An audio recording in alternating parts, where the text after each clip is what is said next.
Chapter का नाम है वेव ऑप्टिक्स। थोड़ा बड़ा है बट ठीक है। सबसे पहले आप लिखो light shows wave property. Dual property है, हमने देखा पार्टिकल की तरह भी बिहेव करता है। तो अब लिखो light shows wave property. Light shows wave property. Like क्या क्या दिखाता है वेव प्रॉपर्टी में? Like interference,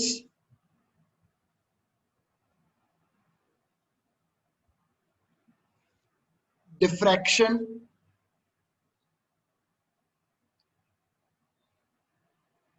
and polarization.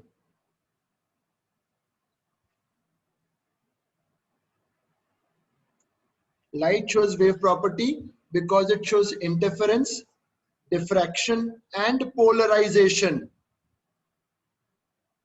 ठीक है। When light is treated as wave, when light is treated as wave,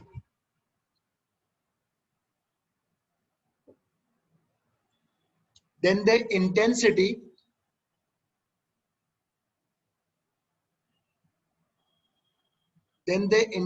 of the wave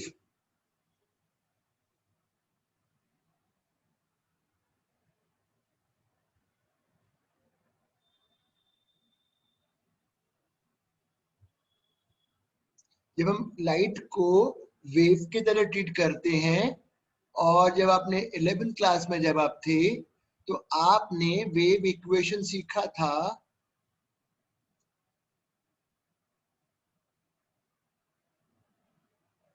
आपने 11th क्लास में सीखा था वेव इक्वेशन, जहां ए है एम्पलीट्यूड ऑफ डिस्टरबेंस। तो जो इंटेंसिटी होता है वो एम्पलीट्यूड स्क्वायर के प्रोपोर्शनल होता है। जब हम लाइट को एक वेव की तरह ट्रीट करते हैं, जब हमने इसके पिछले चैप्टर में पार्टिकल की तरह ट्रीट किया था तो ये सीखा था। ये जो डिस्कशन है ये 11 में हम डिराइव करके देते हैं, intensity is proportional to amplitude square. तो ये वाला एम्पलीट्यूड, तो जब हम लाइट को वेव की तरह ट्रीट करते हैं तो उसमें हम इंटेंसिटी पाते हैं प्रोपोर्शनल टू एम्पलीट्यूड स्क्वायर। इतना लिखो।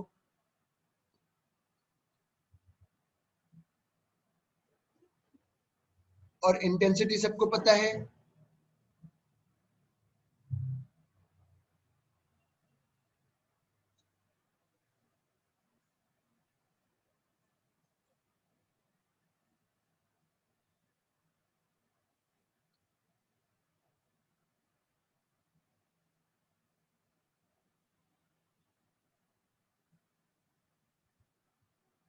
थोड़ा सा 11th क्लास पे जाऊंगा अभी इस चीज पे डिस्कशन करने के लिए, मतलब 12th में भी यूज होगा। ये वेव इक्वेशन है, this is wave equation.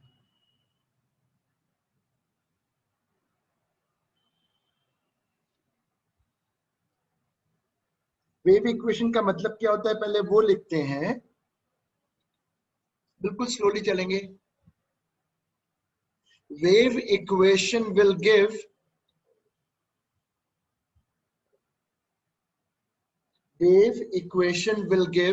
displacement of a particle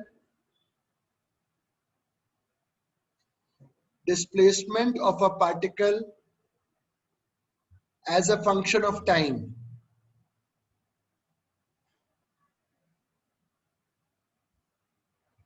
Displacement of particle as a function of time. Displacement wave equation देता है displacement of a particle as a function of time. इसका मतलब ये हुआ, यहाँ देखो 11th में जिन्होंने मुझसे पढ़ा है वो भी, उनका भी रिविजन हो जाएगा। सपोज ये वेव इधर जा रही है इन वन डायरेक्शन, तो y इज डिस्प्लेसमेंट, मतलब ये वेव की डायरेक्शन है। सपोज x डायरेक्शन में जा रही है वेव, तो किसी भी जगह पर x पर टाइम t पर पार्टिकल का जो डिस्प्लेसमेंट है वो वाली इक्वेशन कहलाती है वेव इक्वेशन। पार्टिकल का displacement x is the position जिस पार्टिकल के बारे में हम बात कर रहे हैं, और t वो time, and y is what?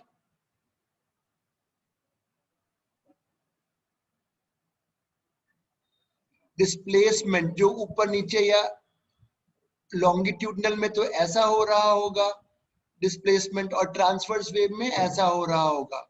ये वो y लिखा है x पर टाइम t पर, ये इक्वेशन है a sin omega t minus kx।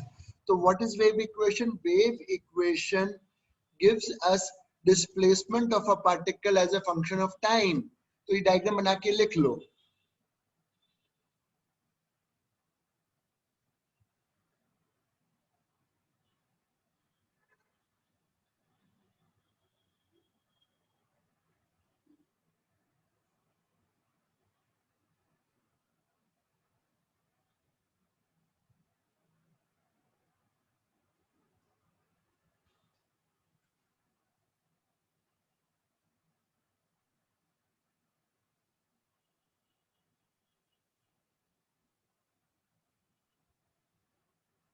y क्या है? डिस्प्लेसमेंट, किस जगह का? किसी पार्टिकल का टाइम t पर x जगह पर।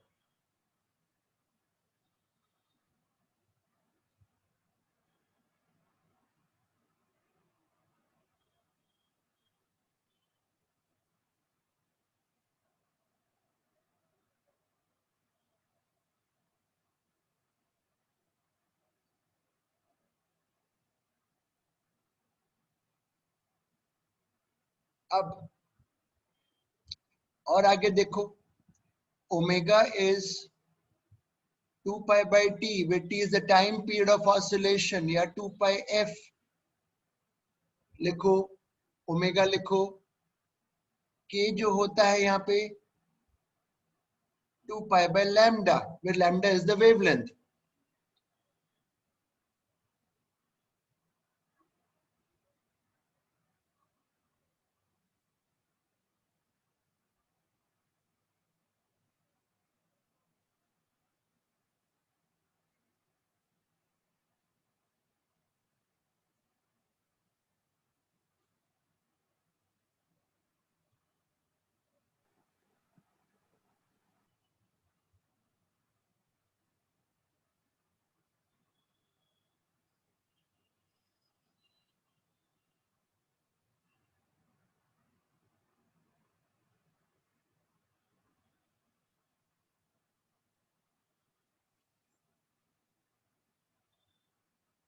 ये जो पूरा अंदर ब्रैकेट का टर्म है ना बेटा, ये जो पूरा ब्रैकेट में अंदर लिखा है,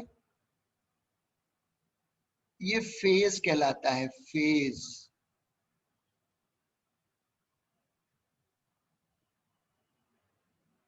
this whole term is called phase. अंदर जो ब्रैकेट में लिखा है, इतना लिख लो।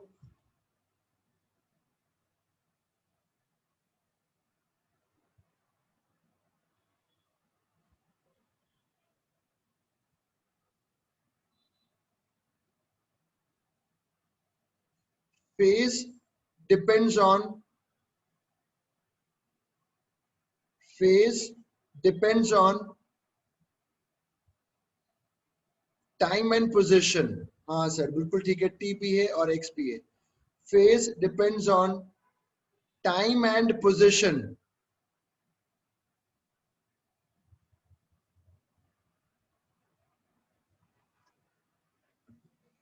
फेज डिपेंड कर रहा है टाइम पर और पोजीशन पर।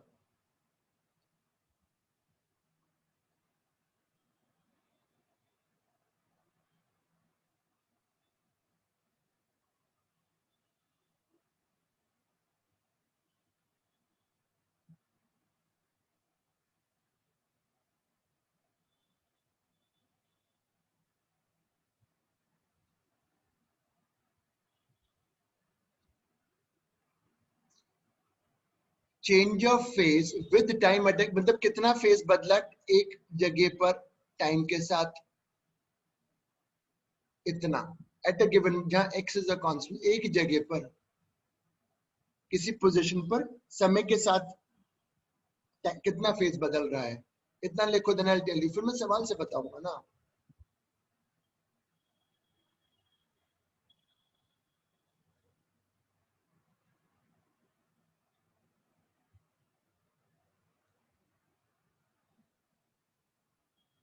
कितना फेज बदल गया टाइम के साथ एक पर्टिकुलर जगह पर। तो अगर ये जो फेज है, बता रहा हूं शायद समझ जाओ, अगर ये 2 पाई है आया, मतलब इट मींस 1 ऑसिलेशन कंप्लीट। अगर सपोज करो पाई बदला, हाफ ऑसिलेशन हो गया। ये सब 11th का है, मैंने इसमें भी मैं कुछ नहीं बता रहा, सब 11th में कर चुके हो। सपोज एक ही जगह पे फेज 4 पाई बदल चुका है कुछ समय में, मतलब 2 ऑसिलेशंस हो चुके हैं। लिख लो।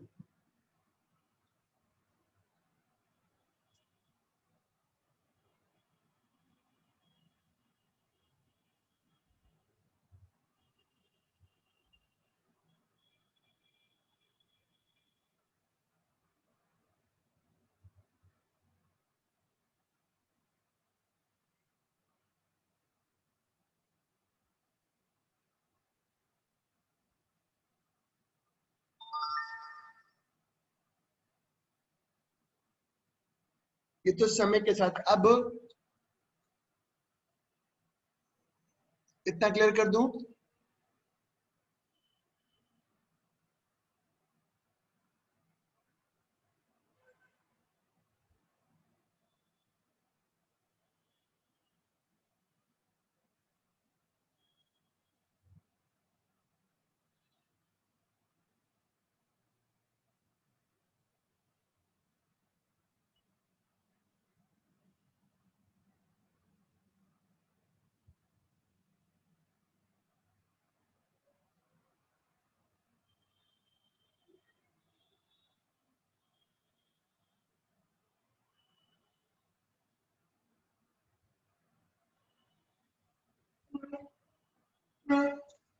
Change of phase at given time between two positions, मतलब एक ही समय पर एक ही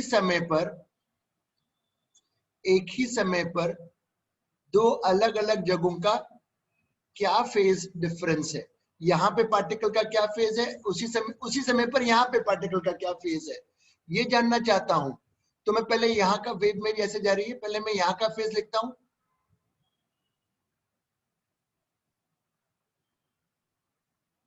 यहाँ का फेज लिखता हूं उसी समय पर। अब मैं डिफरेंस ले लेता हूं दोनों का।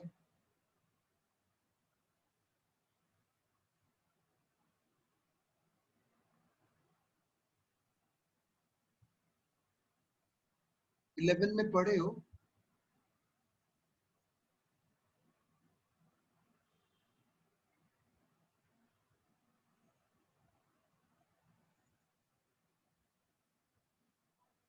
x2 माइनस x1, ये p, ये इनके बीच की दूरी, कि आपको थोड़ी देर पहले बताया था 2 पाई बाय लैम्डा, और इसको p लिख दिया।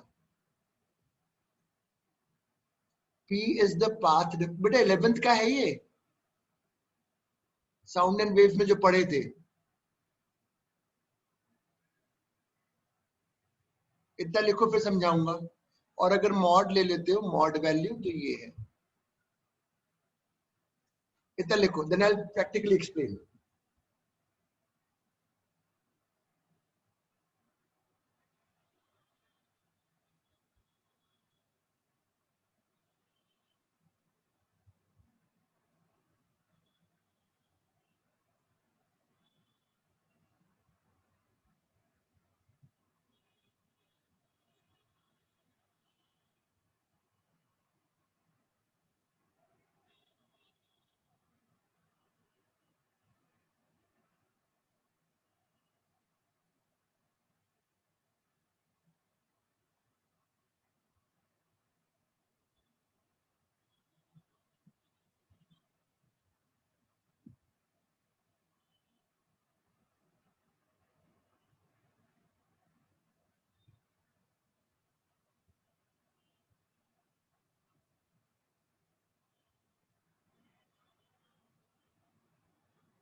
लिख लिया हो तो बताइएगा।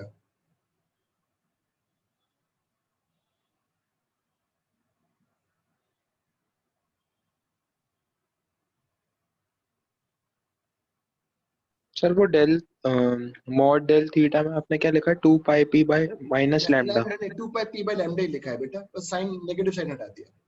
p है पार्ट डिफरेंस, अभी समझा दूंगा बिल्कुल अच्छे से। 11 में जो पढ़े उनको तो रिविजन ही हो रहा है, पर जो 12th में इस साल आए वो भी समझ लेंगे।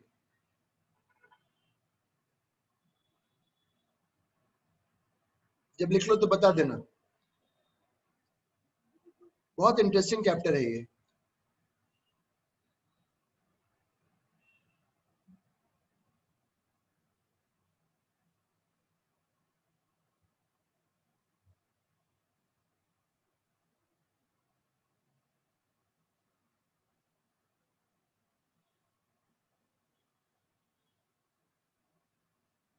लिख लिया? Yes sir. Yes sir. अब थोड़ा सा समझते हैं इसको।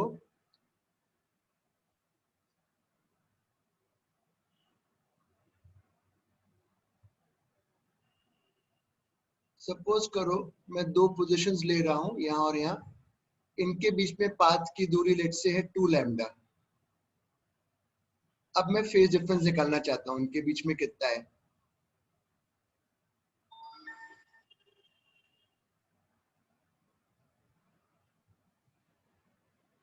4 पाई, फेज डिफरेंस 4 पाई, मतलब इनके बीच में फेज डिफरेंस 4 पाई। तुमने जब जब तुम मुझसे एसी पढ़ रहे थे तब हमने फेज डिफरेंस के बारे में लिखा था। अच्छा, बताया था मैंने, when phase difference is,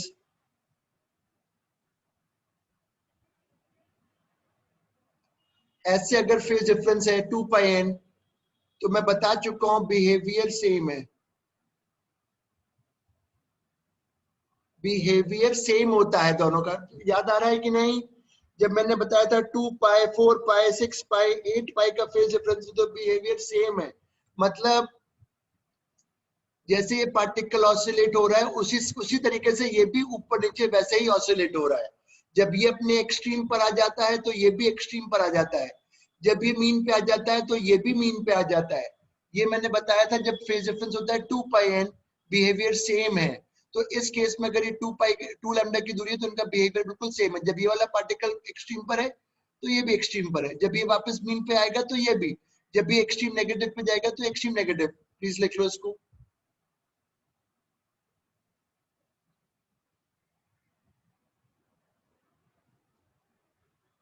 sir इसमें नेगेटिव नहीं लेंगे? नहीं, नेगेटिव का कोई मतलब नहीं रख रहा बेटा। नेगेटिव केवल ये बताता है कि आगे वाले पार्टिकल का फेस पहले से थोड़ा कम है। नेगेटिव का कोई और यूटिलिटी नहीं है, उसको लेकर कंफ्यूजन डेवलप होगा, वो नहीं चाहता मैं।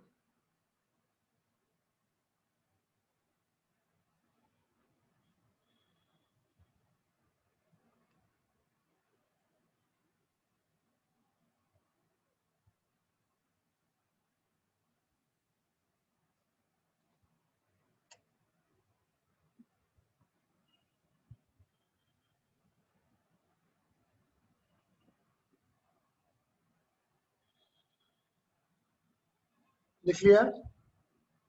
ये याद रखना, जब फेज डिफरेंस 2 पाई n होता है बिहेवियर सेम है।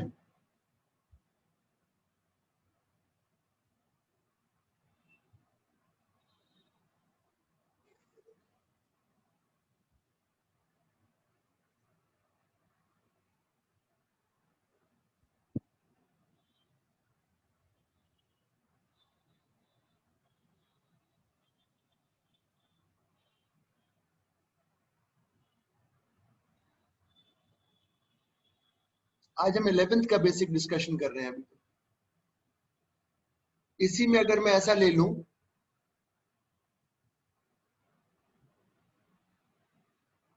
और अब मैं फेज डिफरेंस निकालने की बात करूं,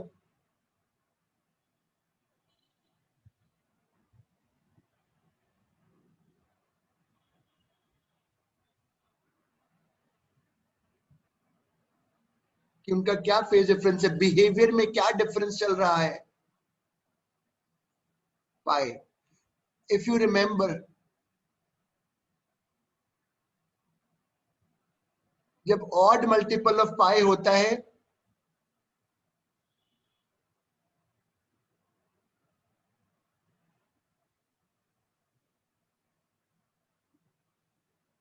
behaviour is exactly opposite, odd multiple of pi. उसमें हमने ये सीखा था अगर ये यहां पर है तब ये यहां पर है, मतलब अगर इनके बीच में पाई है तो उल्टा चल रहा है, ये नीचे आ रहा है, ये ऊपर जा रहा है। जब ये यहां पहुंचेगा इस एक्सट्रीम पर, तभी यहां पहुंच जाएगा। मतलब बिहेवियर एग्जैक्टली सेम है। ये ऊपर से नीचे आ रहा होगा, जब ये नेगेटिव एक्सट्रीम पर होगा तो ये वाला पॉजिटिव एक्सट्रीम पर होगा। ये कब होता है?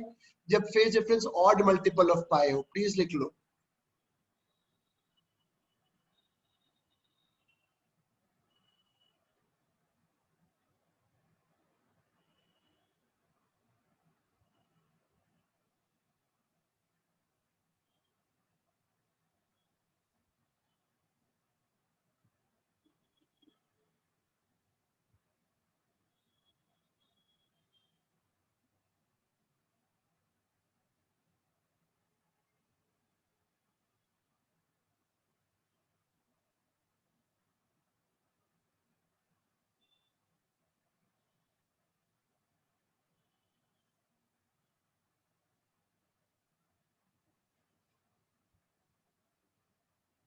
लिख लिया?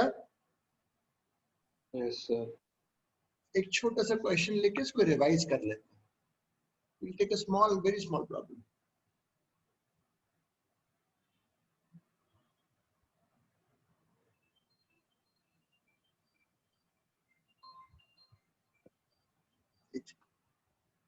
हाँ ब्रजेश जी बोलिए। हाँ बोलिए। ठीक है, ठीक है। अभी मैं पढ़ा रहा था, 7 o'clock तक मेरी क्लास रहेगी, तो अब आप सुबह फर्स्ट हाफ में करने का, या जैसा आप बोलो। नहीं अभी, अभी तो नहीं, मैं बता दूंगा, आप भेज दो। आप भेज दो, मैं करवा दूँ। ठीक है, वो मैं लगवा। ठीक है जी, okay, that will be.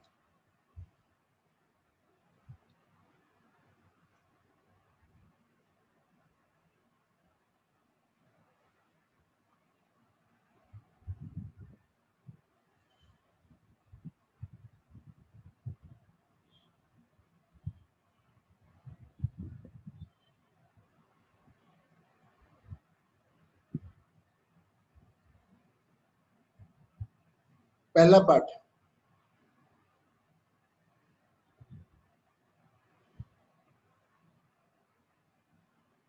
Wavelength. पहला पार्ट वेवलेंथ।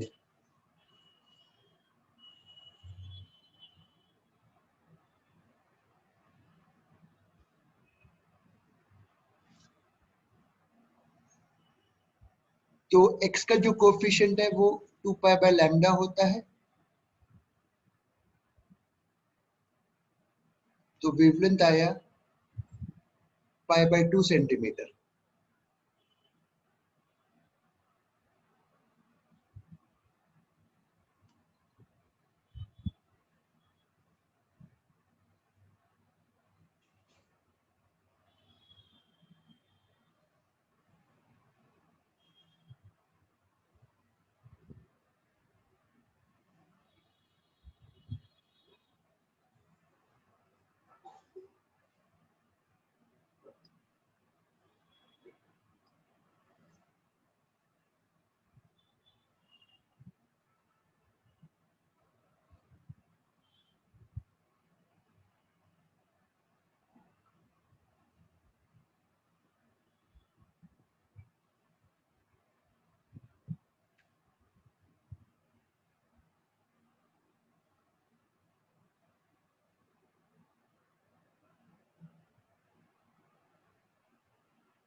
ये भी करो।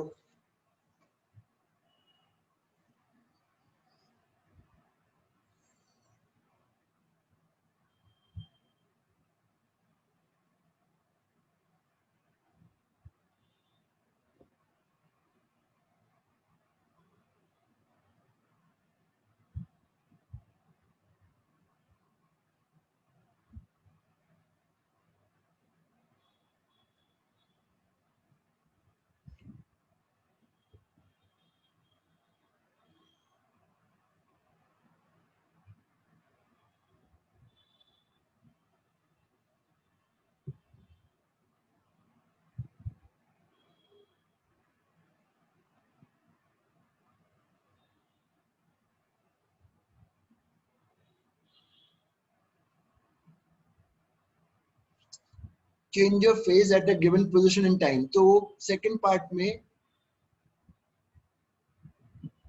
ये फॉर्मूला बताया था, ओमेगा एस टू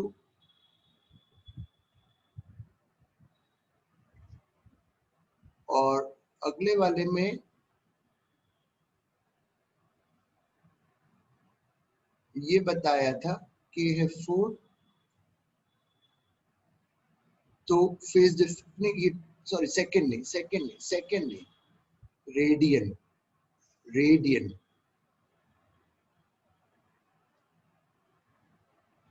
ये है phase difference.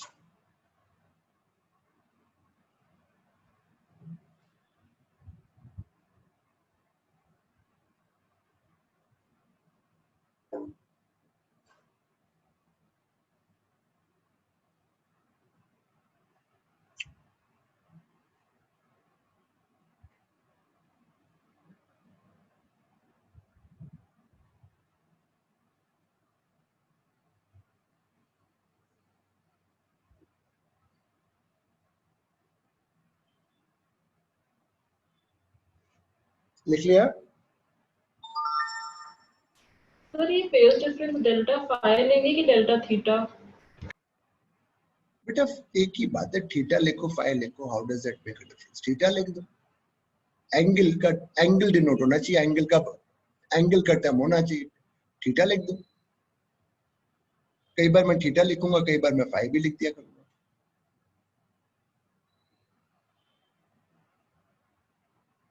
Is this clear?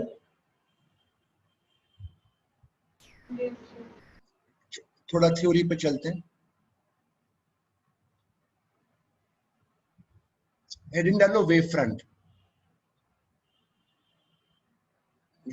ये थोड़ा डेफिनेशन, वेव फ्रंट लिखो। When a wave travels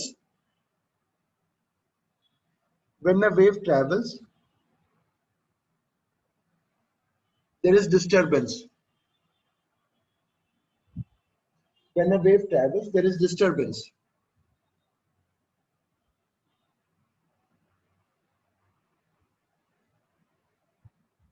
The surface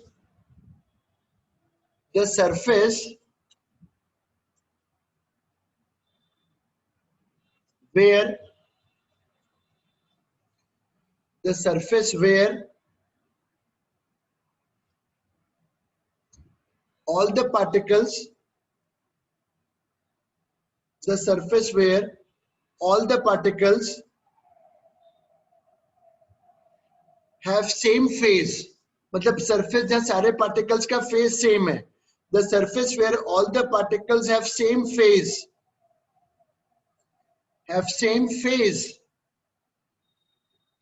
is called wavefront.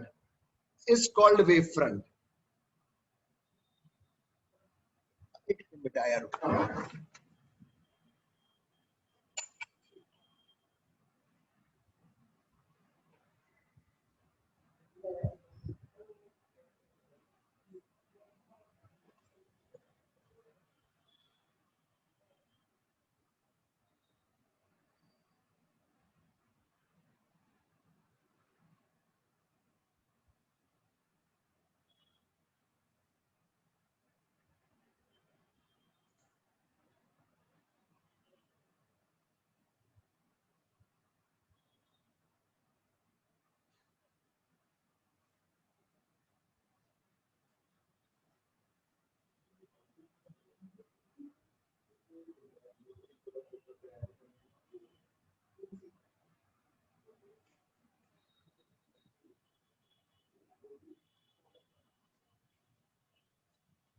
Wavefront क्या है? 12th बोर्ड में आया, वेवफ्रंट समझाओ।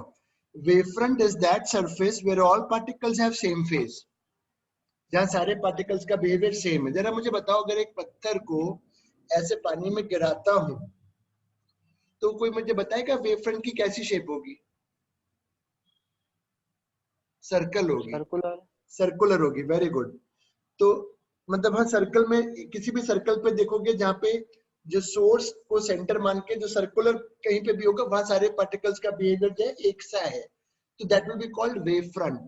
So what is wave front? Wavefront is the surface where all the particles have same phase, same behavior. इतना clear हो गया? दूसरा point लिखो. दूसरा पॉइंट लिखो. The wave propagation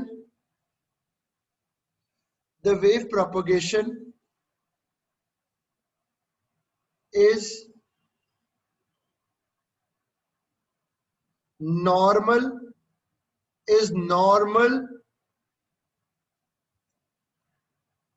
sir repeat कर दीजिए. the wave second point, the wave propagation is normal to the surface of wavefront. The wave propagation is normal to the surface of wavefront. कहने का ये मतलब हो रहा है कि अगर सपोज करो ये मेरा wavefront है, जहां सारे पार्टिकल्स का बिहेवियर सेम है, तो जो वेव की डायरेक्शन होगी, जो वेव का डिस्टर्बेंस आगे बढ़ रहा है, वो इसके नॉर्मल है. The wave propagation is normal to the wavefront. लिख लो.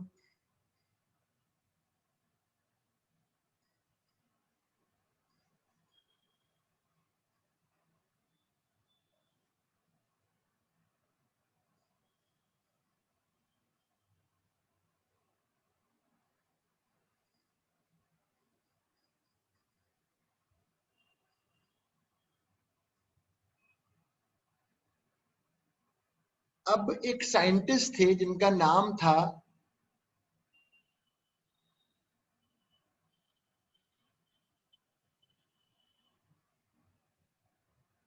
हाइजेंस. लिखो हाइजेंस प्रिंसिपल. ये समझाऊंगा, पूरी कोशिश करूंगा समझाने की.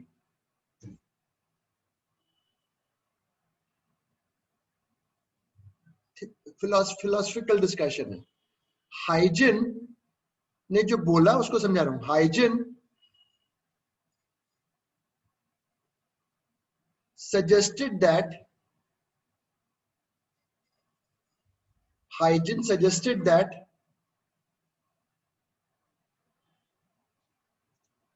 from a given wavefront, Huygens suggested a method. Huygens suggested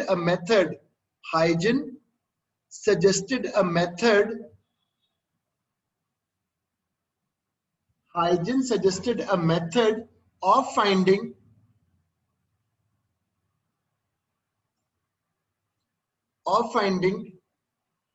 new shape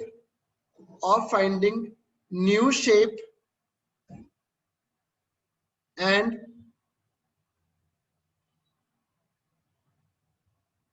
position of wavefront, new shape and position of wavefront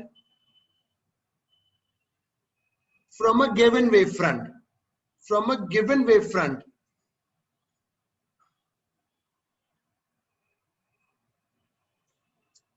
अब हाइजेन ने क्या बोल दिया सर? ये हाइजेन ने, बेटा फिलॉसफी है, हाइजेन ने कोई एक वेवफ्रंट है, अभी आपको पता है उसकी लोकेशन, आपको पता है उसकी पोजीशन कहां पर है, तो कुछ समय के बाद वेवफ्रंट कहां होगा और किस शेप का होगा, वो तरीका बताया पता करने का हाइजेन ने. फिर से मैंने क्या लिखा? मैंने लिखा Huygens suggested a method of finding new shape and position of a wavefront from a given wavefront. मतलब यहाँ वापस चलो नए पेज पे चलते हैं.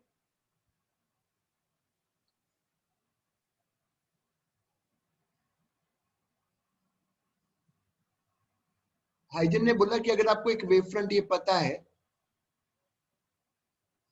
ये मतलब ये सरफेस जहां सारे पार्टिकल्स का बिहेवियर सेम है, तो कुछ समय के बाद वेवफ्रंट कहां होगा और किस शेप का होगा, ये उसने बताया.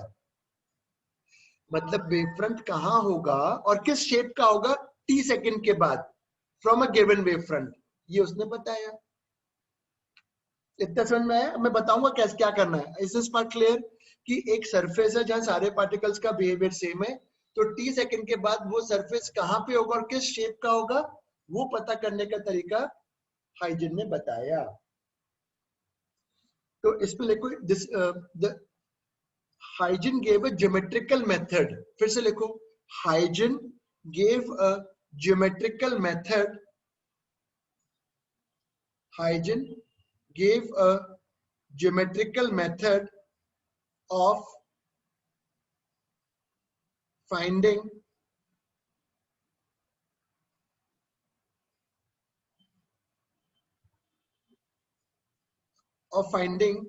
the new wavefront, of finding the shape and position of new wavefront from a given wavefront. Geometrical method है, अभी use नहीं करेंगे, but it is a geometrical method of finding the new shape and position of a wavefront from a given wavefront. तो क्या तरीका था? Huygens ने क्या बता दिया सर? Huygens ने ये बोला, तरीका बता रहा हूँ.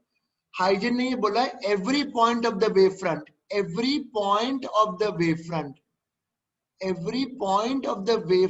is a source of disturbance. Huygens ये कह रहा है कि every point of the wavefront, sorry, every point of the wavefront, he said कि every point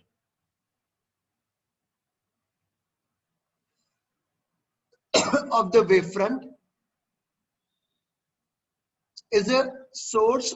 लिखो, उसमें लिखो तरीका कैसे, हमें अब ये कैसे पता करेंगे कि कुछ समय के बाद वेवफ्रंट कहां होगा और किस शेप का होगा, ये कैसे पता करेंगे? लिखो, every point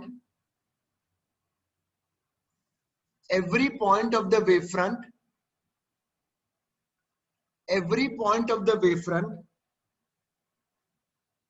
is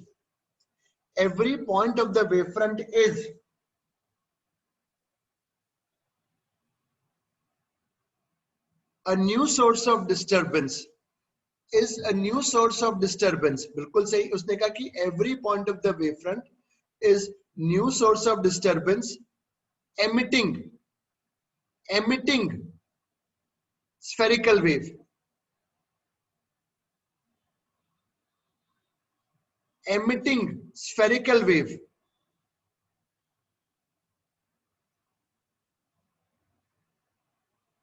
मतलब स्फेरिकल, ऑब्वियसली एक पॉइंट सोर्स से डिस्टर्बेंस कैसा होगा? स्फेरिकल होगा.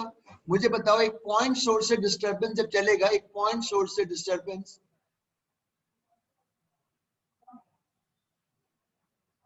स्फेरिकल, ये तो वेव चली from a point source, the disturbance is spherical. तो उसने बोला every point of the wavefront is a source of disturbance emitting spherical wavelet. यहां तक क्लियर हो गया? अभी उसने बोला every point of the wavefront is a source of disturbance emitting spherical wavelet. अब वो बता रहा है कि हम कैसे पता करें. तो मुझे टी सेकंड के बाद पता करना है. टी सेकंड के बाद डिस्टर्बेंस कितना आगे जा चुका होगा? वीटी.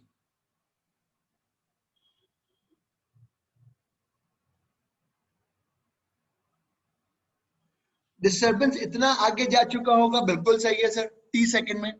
तो हाइजेन ने बोला कि अब आप एक काम करो, अब आप एक स्फेरिकल सरफेस बना दो इस रेडियस का, बीटी रेडियस का. हो सकता है यहां पे वेव की स्पीड कुछ ज्यादा हो या कम हो. ये बेटा बिल्कुल एक बेसिक फिलोसफिकल डिस्कशन है. ये मैंने डिस्टर्बेंसेस बना दिए, ऐसे ऐसे स्फेरिकल सरफेसेस बना दिए स्फेरिकल सरफेसेस. ये सोर्सेज है, पॉइंट सोर्सेज ऑफ डिस्टर्बेंस. ये स्फेरिकल सरफेसेस बना दिए. अब उसने कहा कि आप एक सरफेस लो जो इन सबको इनक्लोज करता हुआ चले.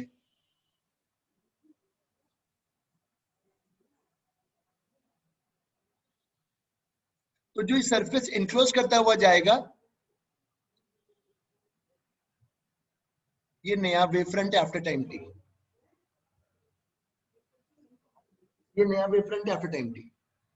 तो उसमें लिखो, थ्योरी लिखो. अभी तक उसने बोला कि every point of the wavefront is a source of point disturbance emitting spherical wave. ठीक है. अब लिखो, from every point अब थ्योरी लिखो फिर diagram banana. From every point spherical surface is drawn from every point of the wavefront. From every point of the wavefront, spherical surface is drawn of radius Vt,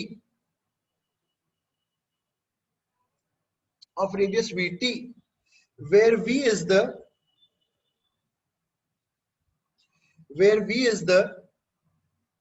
speed of the wave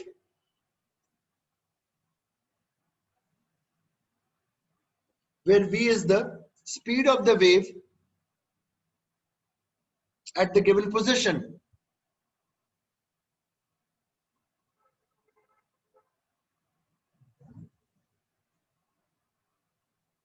The surface, अब आगे लिखो, the surface which will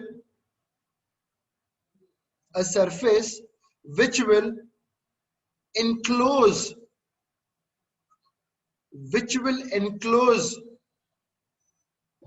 all these spherical wavelets, all these spherical wavelets will be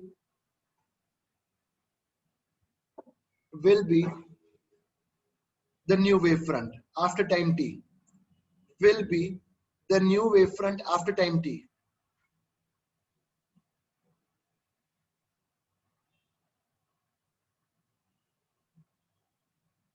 बना लो diagram. किसी को कुछ पूछना हो पूछ लो, मैं फिर से बता दूंगा।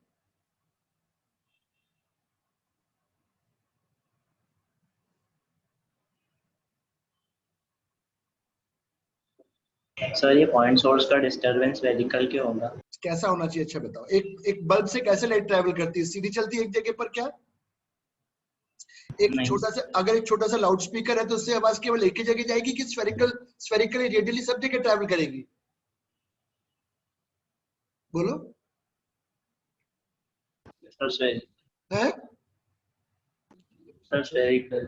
रेडियली सब जगह जाएगी ना, रेडियली जाएगी फ्रॉम अ पॉइंट सोर्स। तो यही उसने बोला कि पॉइंट सोर्स से डिस्टर्बेंस स्फेरिकल वे में आगे ट्रैवल करेगा। क्लियर हुआ बेटा? हाँ। और आगे की तरफ लेंगे, मतलब सरफेस हम बनाएंगे जहां वेव ट्रैवल कर रही है, पीछे नहीं बनाएंगे। ये बोला किसने? हाइजन ने। कि किसी भी वेवफ्रंट से कुछ समय के बाद वेवफ्रंट कैसे पता कर रहा है, हमें कोई पता करने की कभी जरूरत नहीं पड़ेगी, बट उन्होंने बोला ऐसा।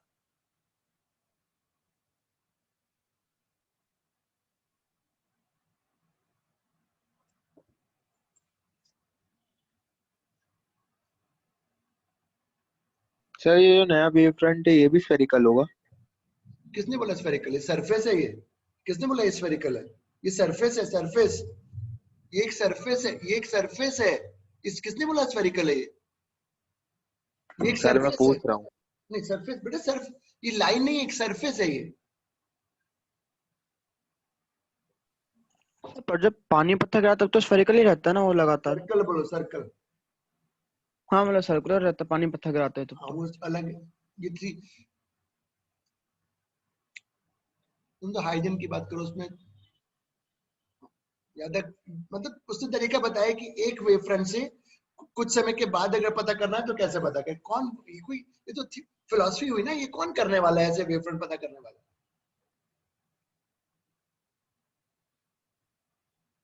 आगे चलूं।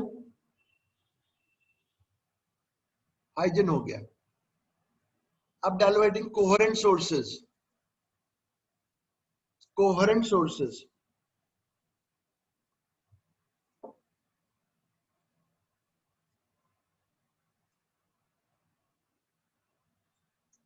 कोहेरेंट सोर्सेज की परिभाषा क्या है वो बताऊंगा।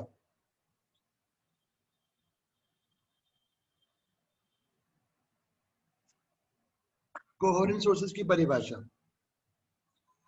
पहला पॉइंट, कोहेरेंट सोर्सेज क्या होते हैं? पहला point, the sources should have same frequency. The sources should have same frequency. पहला पॉइंट तो ये है।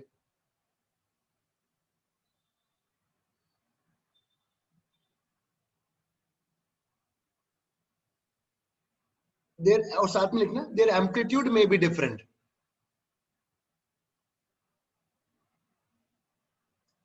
देयर एम्पलीट्यूड में बी डिफरेंट मतलब सोर्सेस की फ्रीक्वेंसी सेम होनी चाहिए, देयर एम्पलीट्यूड में बी डिफरेंट। सेकंड पॉइंट लिखो जो ज्यादा इंपॉर्टेंट है।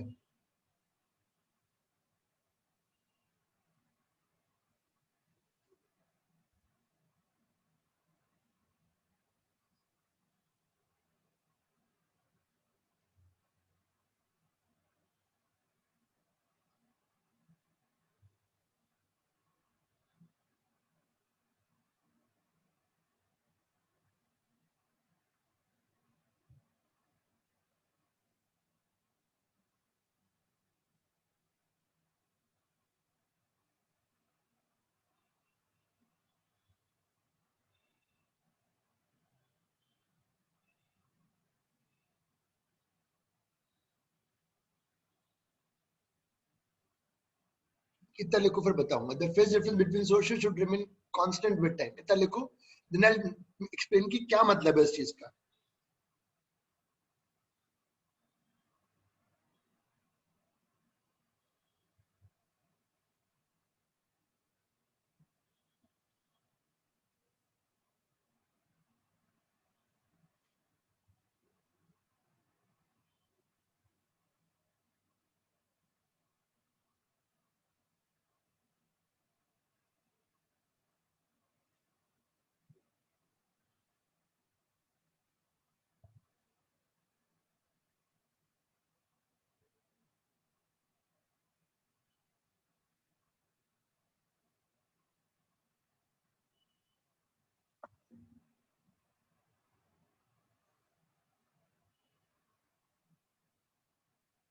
इसका मतलब ये है, try to understand, I explain, बिल्कुल समझ में आएगा। मैं कहना चाहता हूँ, यहाँ देखो, सपोज ये दो सोर्सेज हैं जो डिस्टरबेंस क्रिएट कर रहे हैं। ये दो सोर्सेज हैं जो डिस्टरबेंस क्रिएट कर रहे हैं। देखो दोनों हाथों के बीच में अभी बिहेवियर सेम नहीं है, मतलब कुछ इनके में फेज डिफरेंस है। तो ये हमेशा फिर सेम रहना चाहिए, नहीं कि बाद में कभी सेम देखो दोनों के बीच में फेज डिफरेंस है कुछ। सपोज अच्छा अभी बताओ, दोनों का बिहेवियर बिल्कुल सेम है, फेज डिफरेंस 0 है, तो समय के साथ ये 0 ही रहना चाहिए, तभी ये कोहेरेंट कहलाएंगे। ये नहीं कि कभी रुक गया, कभी बदल गया, ऐसा नहीं होना चाहिए। मतलब देयर आर टू सोर्सेस। यहाँ देखो, फिर से देखो, सपोज दोनों के बीच में भी कुछ फेज डिफरेंस है, सपोज बिल्कुल ऑपोजिट चल रहे हैं, तो ये कोहेरेंट तभी कहलाएंगे जब ये फेज डिफरेंस हमेशा जो है हमेशा समय के साथ सेम रहे। ये ना हो कि एक कभी रुक जाए और कभी फिर बदल जाए। Then only the sources are said to be coherent. Is this clear? The phase difference between sources should remain constant with time. They should be of same frequency. Their amplitude may or may not be same. Then only they are called coherent sources. Clear हुआ? कुछ पूछ लो अगर पूछना हो तो। अथर्व, उत्कर्ष, श्वेता, अनंतु, कुछ पूछ लो अगर पूछ हैं? क्लियर है सर, क्लियर है। क्लियर है। आगे चलो। अब डालो हेडिंग इंटरफेरेंस। अब यहां से वापस 11 स्टार्ट हो रहा है। इंटरफेरेंस,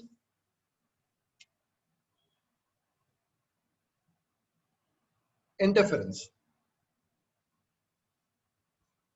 थ्योरी बता रहा हूं।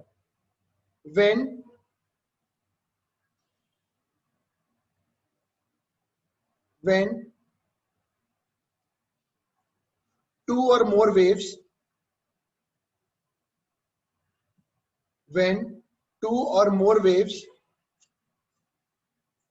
meet at a point, when two or more waves meet at a point, then it is called interference.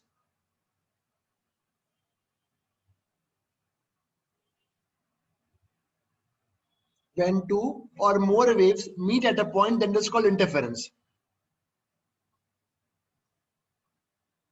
11th class में क्या क्या किस तरीके के इंटरफेरेंस पढ़े थे? दो वेव्स सेम फ्रीक्वेंसी में सेम दिशा में जा रही हैं, पढ़े थे सर। ऑपोजिट दिशा में जा रही हैं, ये मैं 11th का बता रहा हूं। ये अलग केस था, ये अलग केस था। फिर दो वेव्स अलग अलग फ्रीक्वेंसी में, बीट्स।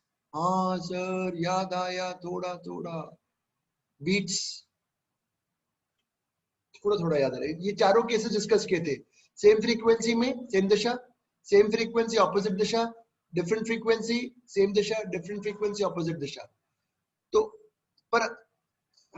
पर इसमें 12th में हमें सेम फ्रीक्वेंसी सेम डायरेक्शन पे काम करना है। हमें interference same frequency same direction.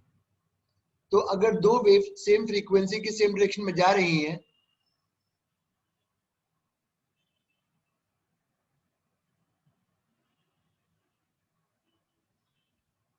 एक तो ये लिखो,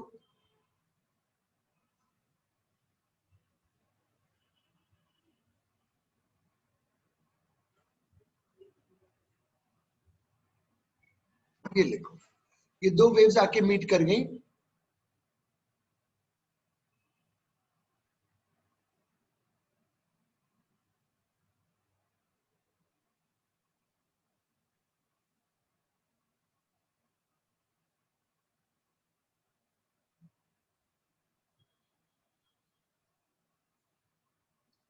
phi is the phase difference at the point of interference, जहां पे मीट, इतना लिखो फिर बताऊंगा।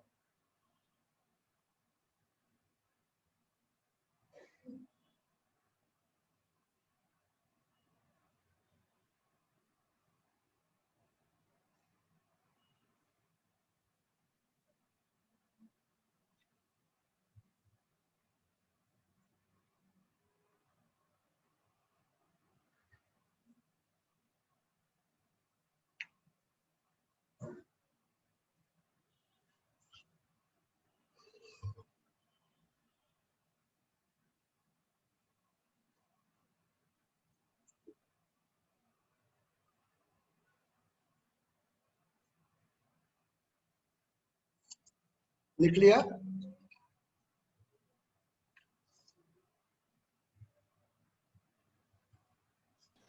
Yes, sir. एसी पढ़ चुके हो? अरे सर एसी कैसे क्या लेने दे रहा? देखो ऐसे तो पढ़ते थे। A1 अगर ये दिखाया और ये फेजर में दिखा, फेजर डायग्राम, A2 का अगली वाली जो इक्वेशन है उसका फेज, तो जो रिजल्टेंट एम्पलीट्यूड आएगा, ये दो वेक्टर्स हैं। बताओ सब, ये 11 में मैं करा चुका हूं। अरे सर ये तो कराए हो, लिख लो, लिखो by using phasor method, by using phasor method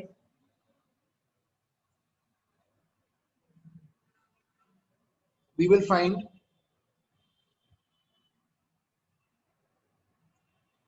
find the resultant amplitude।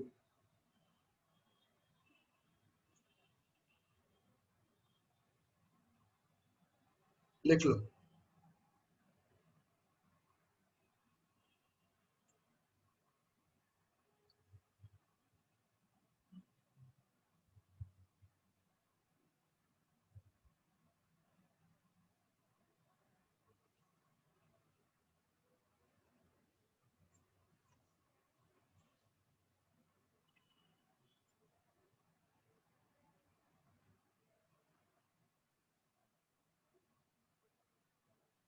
लिख लिया तो बताना बेटा।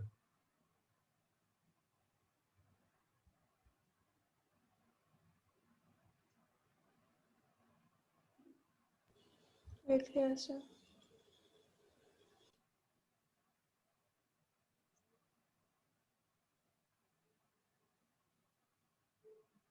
अब बेटा जो आपको याद होगा, थोड़ी देर पहले मैंने इंटेंसिटी की बात की थी,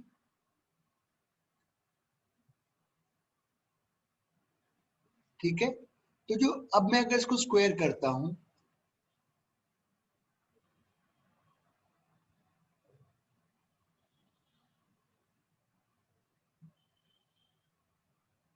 तो जो नई इंटेंसिटी हो जाएगी,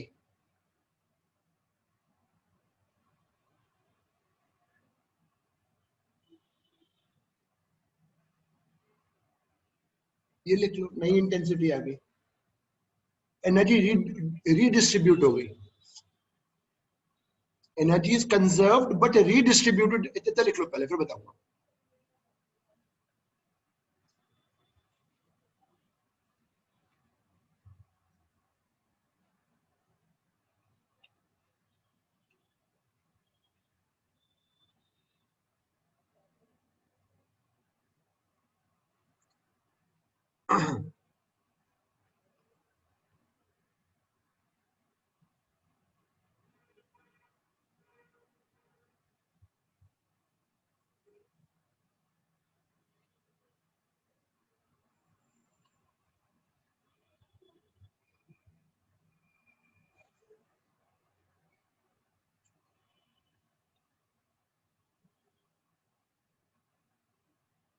लिख लिया। इन interference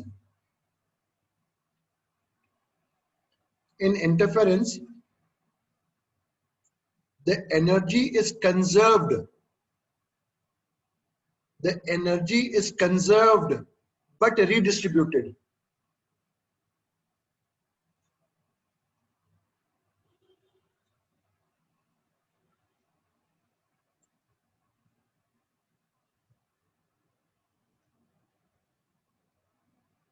The energy is conserved but redistributed.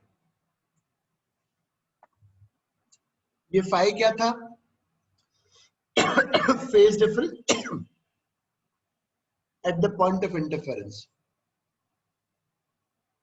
थोड़ा थ्योरी और बताना चाहता हूँ।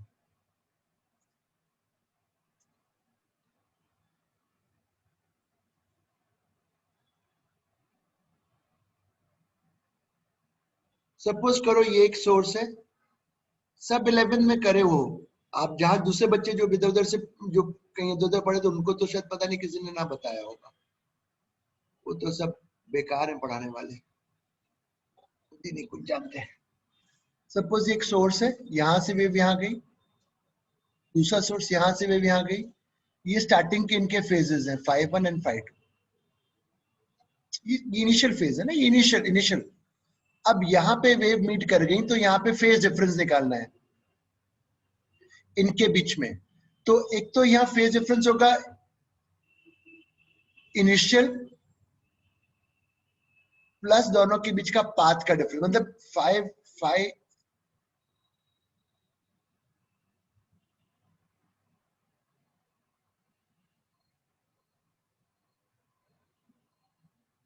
अभी मैं दोनों लिख के बताऊंगा।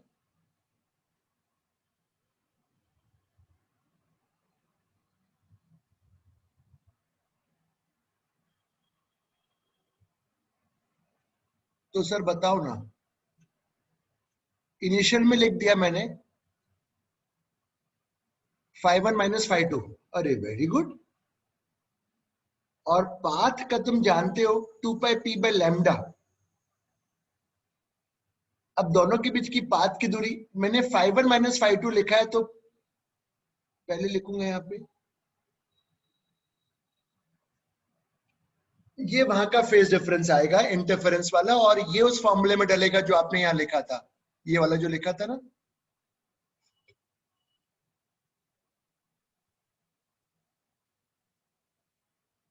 ये वाला फेज यहाँ डलेगा। दिस इज व्हाट, लिख लो, अभी लिखो तो।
लिख लिया बेटा जी?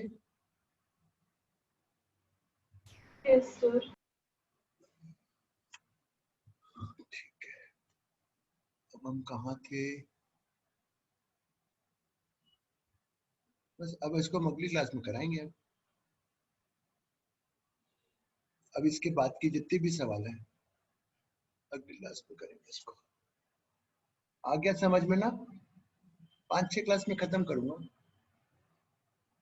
और हाँ बेटा, कल थोड़ा सा वो रह गया था, अपना रिवीजन के टेस्ट को मैं वो नहीं कर पाया था।